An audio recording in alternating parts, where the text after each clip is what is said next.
Welcome to today's episode of Voices for Change, where we dive deep into pressing social issues and explore how we can address them together. I'm your host, Amy Lee. And I'm your co-host, Mark Turner.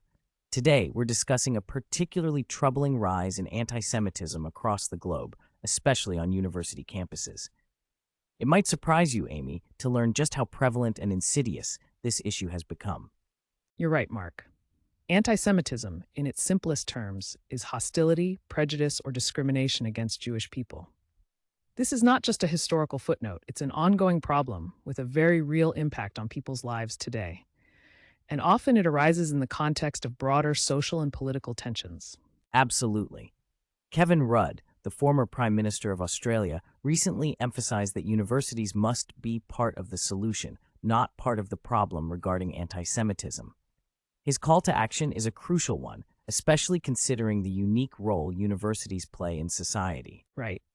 Universities have traditionally been seen as places for free thought and discussion. However, it's becoming increasingly clear that when anti-Semitism is left unchecked on campuses, the attitudes fostered there can seep into the wider society and shape the leaders of tomorrow. Let's delve a little deeper into the statistics. Recent years have seen a marked increase in anti-Semitic incidents globally, sometimes linked to political conflicts or heated debates, like those over the policies of the Israeli government. It's vital we discuss how this adds to a hostile environment for Jewish students on campuses. Exactly. And it's essential to recognize that these incidents can manifest in various ways: harassment, intimidation, graffiti, and even explicit threats.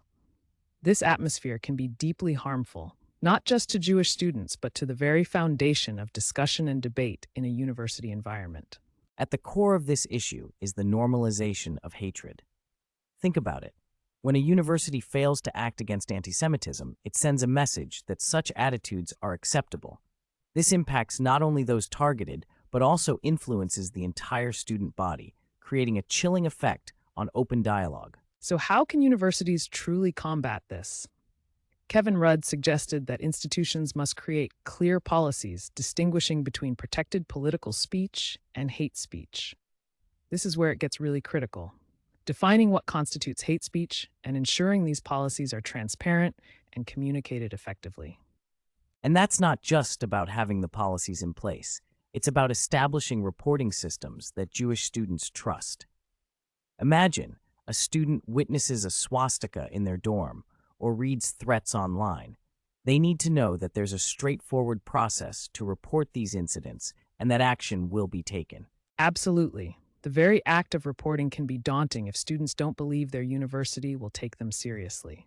So, transparency and follow-up are vital.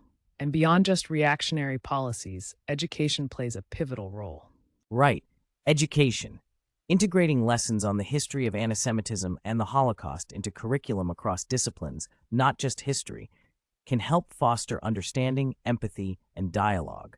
It's about creating a culture where harmful stereotypes and conspiracy theories are recognized before they spread. And let's not forget workshops led by qualified experts.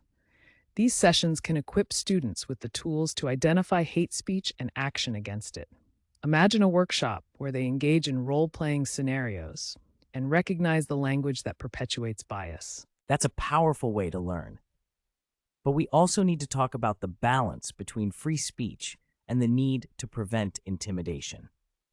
Universities are battlegrounds for ideas, and while everyone should have the right to protest and express their opinions, they also have a duty of care to ensure that no one feels threatened or marginalized. Exactly. This is a complex issue. Institutions must navigate the fine line between supporting vigorous debate and protecting their students from harm. Setting codes of conduct for protests, for example, can help maintain a respectful environment. Imagine a lively protest about Israel's policies. Sure, voices should be raised, debates should be had, but if the protest turns into targeting individuals or making threats against them, that's where universities must step in decisively. And that's where accountability comes in. Universities need to take a stand by taking swift action when lines are crossed, whether through policies or direct interventions. There's also a role for discourse that's respectful, perhaps through structured forums. Structured dialogue featuring various perspectives, Jewish, Palestinian, and others, can lead to mutual understanding and reduce tensions. We have so much to learn from listening to each other, and universities can lead this charge. As we come to the end of this discussion, it's crucial to emphasize that anti-Semitism is not just a Jewish problem. It signals a broader danger to democracy itself. When we allow hate to go unchecked, we risk eroding our societal fabric. And this is why proactive engagement from universities is so necessary. By promoting an atmosphere of inclusion, safety, and respect, they can shape a culture where all students, regardless of their background, feel valued and heard. It's about finding that balance, challenging opinions while ensuring humane interactions. The tools for change lie in education, policy, and responsible discourse. Universities wield immense power in shaping the leaders of tomorrow. Thanks for listening to this episode of Voices for Change. If you found our conversation engaging, share it with a friend, someone on campus, a colleague, or a community leader who can help turn these ideas into action. Until next time, keep the dialogue going.